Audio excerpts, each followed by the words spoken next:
라즈부TV 시청자 여러분, 안녕하세요.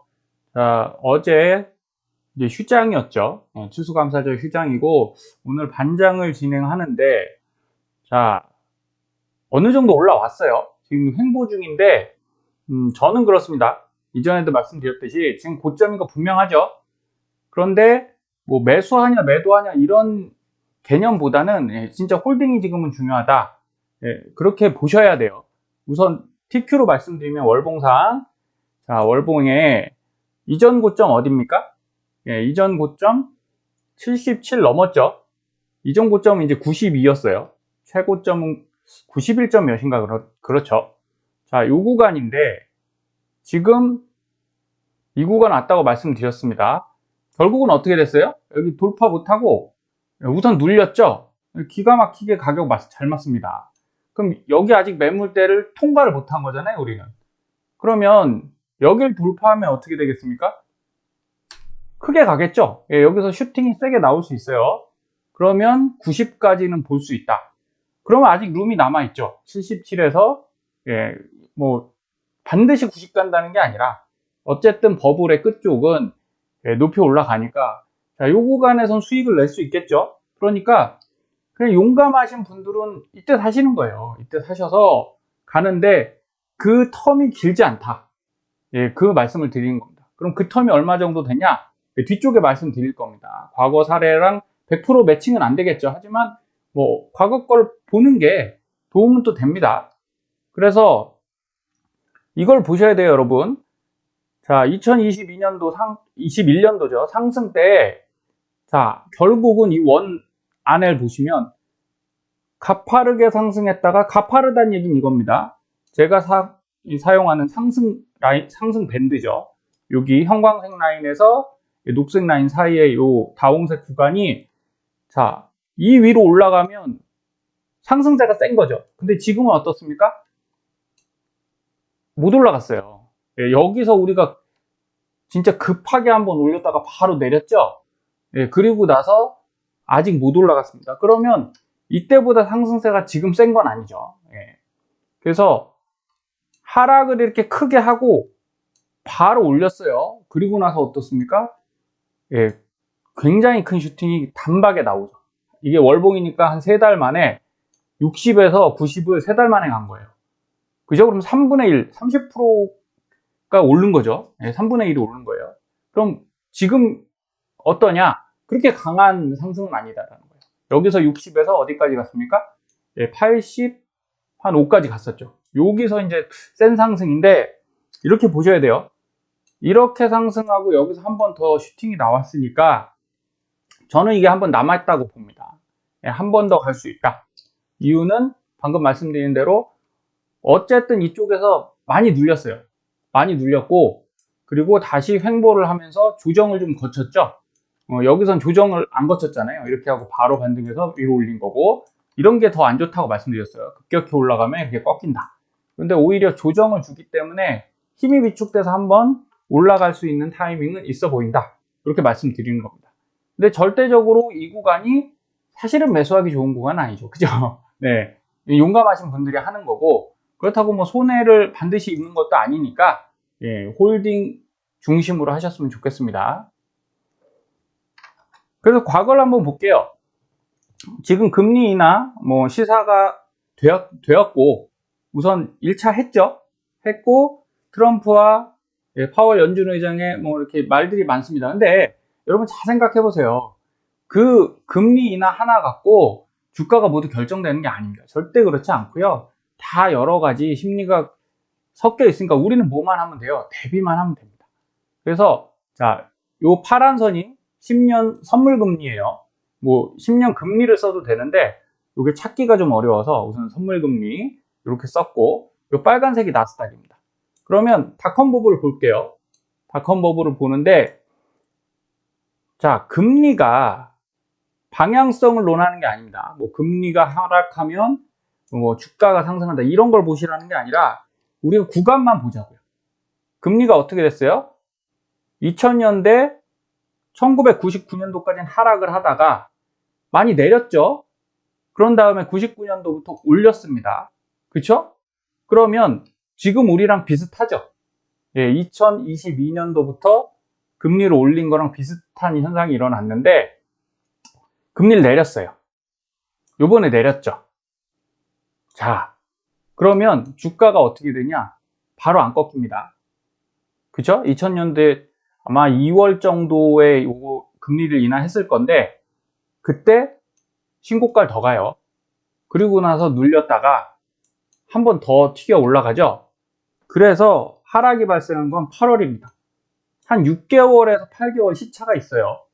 그래서 한 번 더 올라갈 수 있다라고 보는 겁니다. 예, 과거에도 이랬고, 자, 그럼 다음번.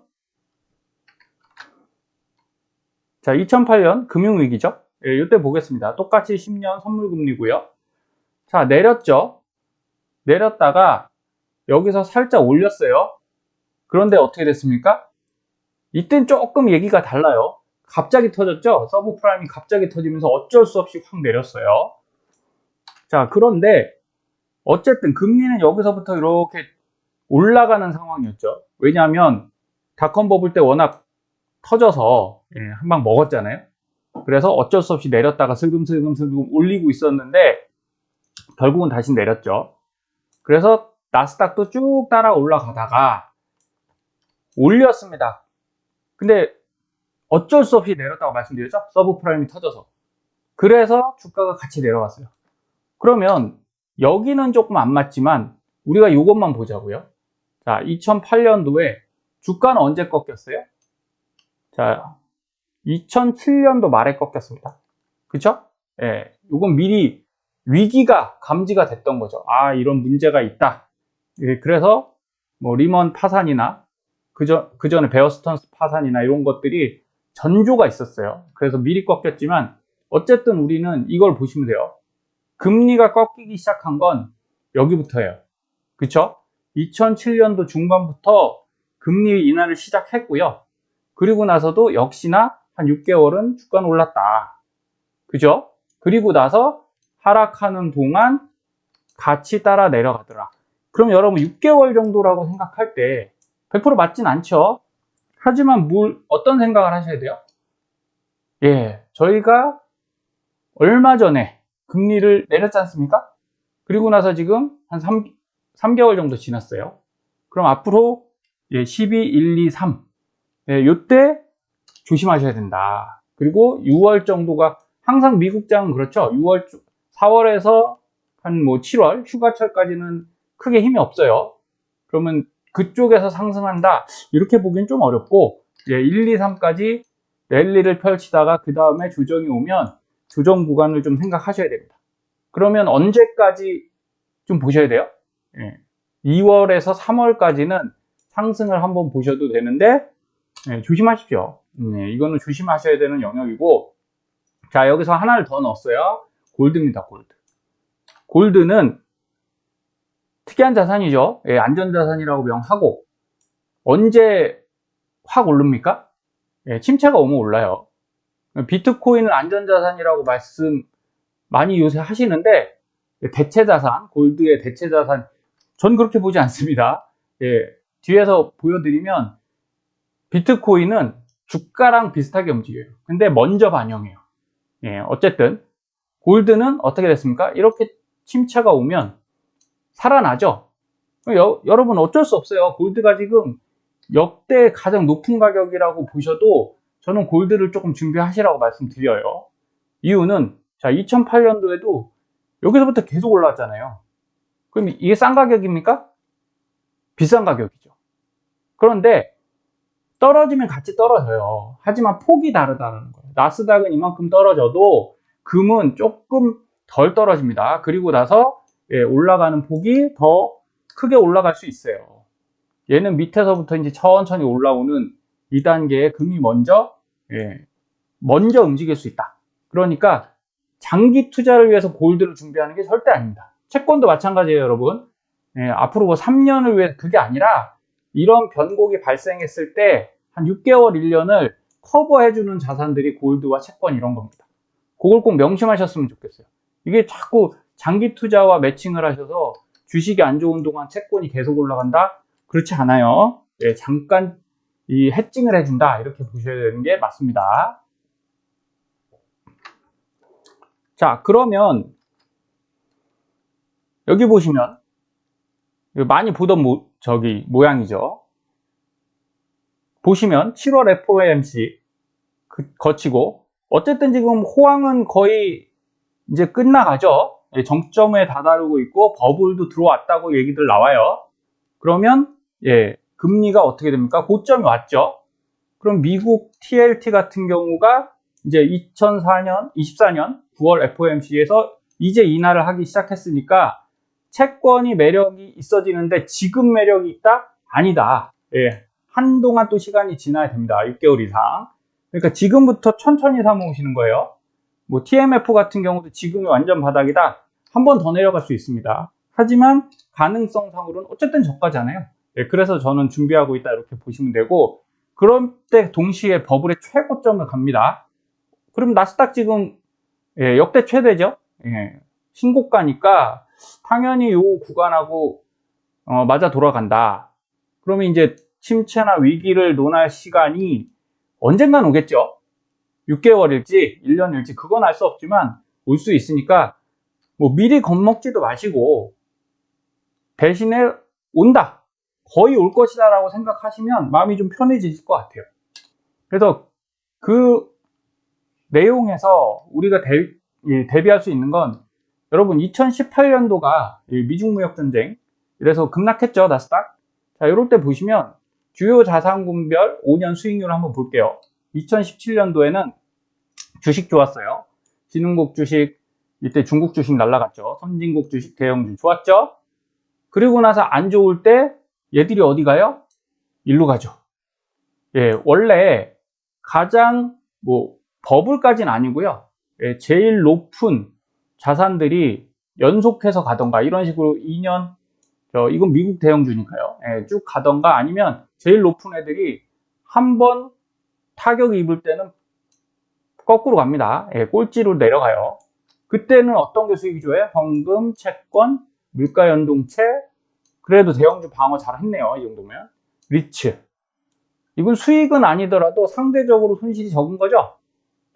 그러면 여기서 아이디어를 얻으시면 돼요. 이런 걸 좀 갖고 있어야 되는구나. 버블이 언제 올지는 모르니까.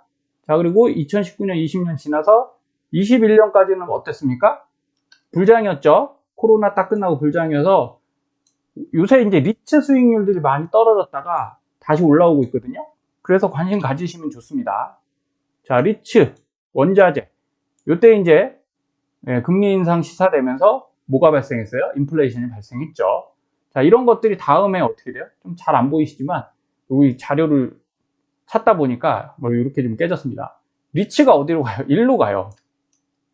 그래서 1등한 주식은 조심하셔야 됩니다. 이게 진짜 미국 대형주 같은 빅테크 같은 애들이 많지 않죠. 그런 자산이 많지 않아요. 그래서 올해 아주 좋았다 그러면 우선은 좀 조심하시고 가는 게 좋아요. 여기도 원자재가 두 번째 있고 대형주 있고 소형주 있고 2021년 하던 게 거꾸로 갔죠. 그래도 원자재는 좀 버텼죠. 그 다음에 현금, 하이힐드 채권도 떨어졌죠. 어쨌든 22년도에 보면 위에 있던 놈은 아래로 곤두박질 치고, 그리고 중간에 있던 애들이 버텨줬다. 그럼 우리가 이렇게 보시면 돼요. 원자재, 현금 챙기셔야 됩니다. 그 다음에 채권, 물가연동체 요거 챙기시면 좋고, 리츠는 우선 상대적으로 낮으니까 감안만 하고 계시고, 그 다음에 골드 정도 보시면 됩니다. 주식은 당연히 기본적으로 갖고 있는 거죠. 레포트에 30이든 40이든 70이든. 근데 이제 70은 좀 높은 것 같고, 저는 요새는 이제 한 50% 정도 이렇게 말씀드리고 있어요.